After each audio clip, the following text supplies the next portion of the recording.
ones. So that's pretty neat. That's a really neat deal. Thank you. Absolutely. Okay. Well, the once stranded cruise ship Carnival Splendor, I guess, is expected to be pulled into port soon in San Diego. It's a vacation. I guess you could call it an adventure. I think in a couple months from now they'll say maybe it was an adventure, maybe a year. It depends on how long it takes for time to pass. But 3,000 passengers, you can bet, will never forget this experience. Get me off this boat. I want to go home. But it was an engine fire that disabled the ship. Now, you can't plan for that, of course. We know that.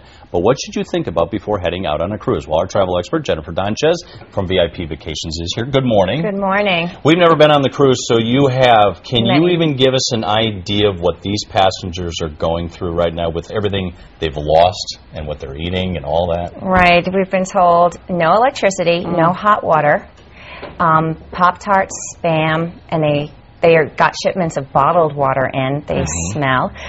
From what we've heard, it's now approached land, so the cell phones work.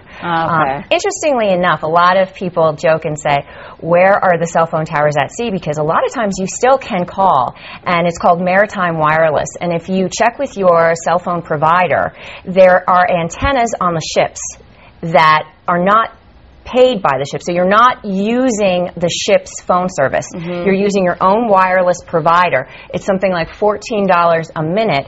But when the power went out, the antennas stopped working there too. So how would you even prepare for something like this? I mean, the odds that this will happen again, hopefully, are slim to none. But I guess our point in doing this segment is, what kind of things should we be preparing for? A lot of people, I have a girlfriend who just went on a cruise. She had a great time. Fortunately, nothing happened. Cruises are wonderful. I always say when you're going on any vacation, there's a few things that you should do, especially if you're going overseas. So you need to contact your cell phone provider. Even if you have a phone that's equipped to handle worldwide service, you have to turn it on. And that's not a button on your phone, but you have to let your cell phone provider know that you need to turn it on. If you have a BlackBerry, even the data exchange needs to be turned on. So a lot of people don't know that. They land and they're like, I'm not getting my BlackBerry messages. Contact your credit card company. Let them know you're traveling overseas, because one charge can go through, but then it can be blocked for the rest of them. You can get it to work once, and then it doesn't work again. And how do you call an 800 number when you're overseas? You should also copy your passports. We've talked about this. But the big thing for cruise ships is it seems like it's a safety center. It seems like you're like on this little cocoon and you're okay. And there are still incidences of theft and crime. So when you're traveling with small children, good thing is to prepare, bring all the medication you could possibly need. Because when you're out at sea, there's just no pharmacy that you can run to. And in a case like this, it would be a good thing if they had their extra medication here. You should also tell your children, though, it feels safe, and there's kids centers and a lot of things, to stay close by. Those hallways are narrow.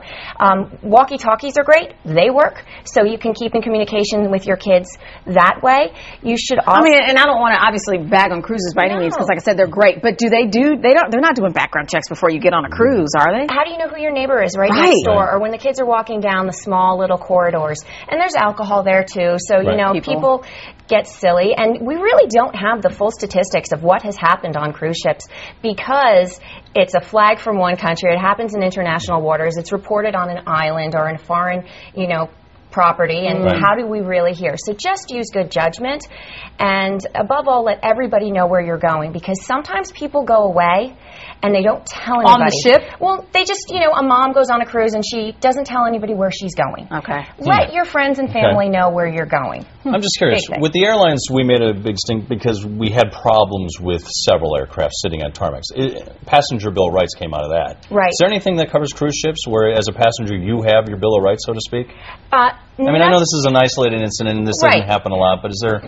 I would imagine that after this, a lot of cruise ships are going to come out with, we have backup generators and we have, you know, these different actions in place for safety. So I would, you know, something bad has to happen to learn from your mistakes.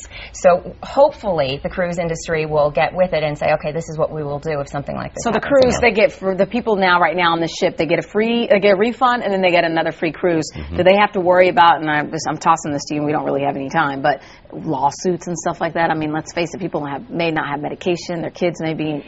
You know, a lot of times, this is definitely already up in for review with airline tickets and your tours. There's a lot of fine print that people read and they just click. You know, what did you sign, and did you have the opportunity to read it, and do you know anything? Because they probably signed away their rights for any kind of lawsuit. So that's actually under examination now, because there's a lot of things within travel that people don't read. They don't have the time to read, and you've forfeited all your rights. Good stuff. I agree. Yeah. There's all that I agree. I got to move on. Sign on. I accept. Yeah. Thank you, All Jen. right. Thank you, Jennifer. Jen?